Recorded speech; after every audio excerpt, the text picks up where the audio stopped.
भारत की वो 5 मुस्लिम महिलाएं जिन्होंने जान की बाजी लगाकर भारत को दिलाई आजादी, जिन्हें आज भी सलाम करता है हिंदुस्तान, जिनकी बहादुरी ने अंग्रेजों को झुकाया, देश में आजादी का सूरज उगाया, जिन्होंने अंग्रेजों की जड़ें हिला दी।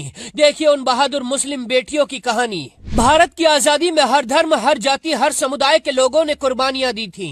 भारत की इसी एकता को देखकर अंग्रेज भारत छोड़कर भागे थे, लेकिन आज हम आपको उन 5 मुस्लिम महिलाओं से मिलाएंगे जिन्होंने जान की बाजी लगाकर अंग्रेजों की गुलामी की जंजीरें तोड़ दी और भारत को आजाद कराया। आज भी हर हिंदुस्तानी इनके नाम पर सिर झुकाकर सलाम करता है।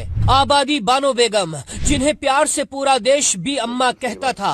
1850 में उत्तर प्रदेश के अमरोहा में पैदा हुई बी अम्मा ने पति की मौत के बाद अकेले 5 बच्चों को पाला और उन्हें देश की आजादी के लिए समर्पित कर दिया। उनके बेटे मोहम्मद अली जौहर और शौकत अली जौहर खिलाफत आंदोलन के बड़े नेता बने। बी अम्मा ने 1920 के खिलाफत आंदोलन का नेतृत्व किया। अखिल भारतीय मुस्लिम लीग के अधिवेशन में महात्मा गांधी के सामने बी अम्मा ने ऐसी स्पीच दी थी, अंग्रेजों के पैर कांप गए थे।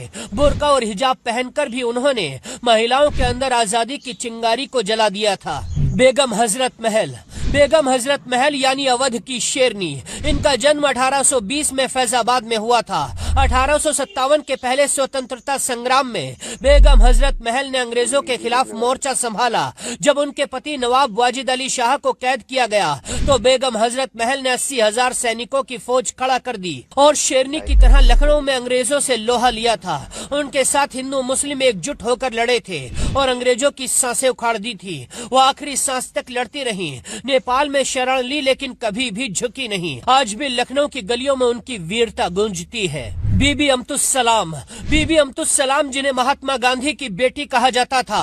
1917 में पटियाला के जमींदार परिवार में पैदा हुई अम्तुस सलाम ने गांधी जी की शिष्या बनकर हिंदू मुस्लिम एकता को मजबूत किया। उन्होंने सेवाग्राम आश्रम संभाला। 1947 के बंटवारे में शरणार्थियों की सेवा की और पटियाला को भारत में शामिल कराने में अहम भूमिका निभाई। बीबी अम्तुस सलाम ने कई जगहों पर अकेले जाकर सांप्रदायिक लड़ाइयों को रोका था।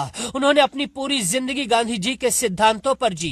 बेगम अनीस किदवई 1906 में यूपी के बाराबंकी में पैदा हुई थी। उनके पति शफी अहमद किदवई भी क्रांतिकारी थे। वो देश के लिए लड़ते हुए शहीद हो गए थे। पति की मौत के बाद बेगम अनीस किदवई गांधी जी के साथ स्वतंत्रता संग्राम में कूद गयीं। आजादी के बाद राज्यसभा सांसद बनी, लाखों गरीबों के लिए राहत शिविर चलाए, बंटवारे के दर्द को सीने से लगाकर शरणार्थियों की मदद की।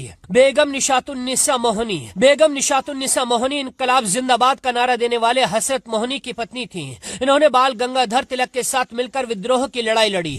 अंग्रेजों के सामान का बहिष्कार करने के लिए भारत के पहले खादी स्टोर का उद्घाटन किया था। पर्दा त्याग कर कांग्रेस सेशन में स्पीच दी। उर्दू मुअल्ला अखबार चलाया। इनकी क्रांतिकारी सोच ने अंग्रेजों को भी हैरान कर दिया था। इन 5 मुस्लिम बेटियों के अलावा इस देश की आजादी के लिए लाखों लोगों ने कुर्बानियां दी हैं। आज अगर हम आजाद हवा में सांस लेते हैं तो इसके पीछे ऐसी क्रांतिकारियों की ही कुर्बानी है। अगर आपको ये वीडियो अच्छा लगा तो इसे शेयर जरूर कीजिए। Bureau report.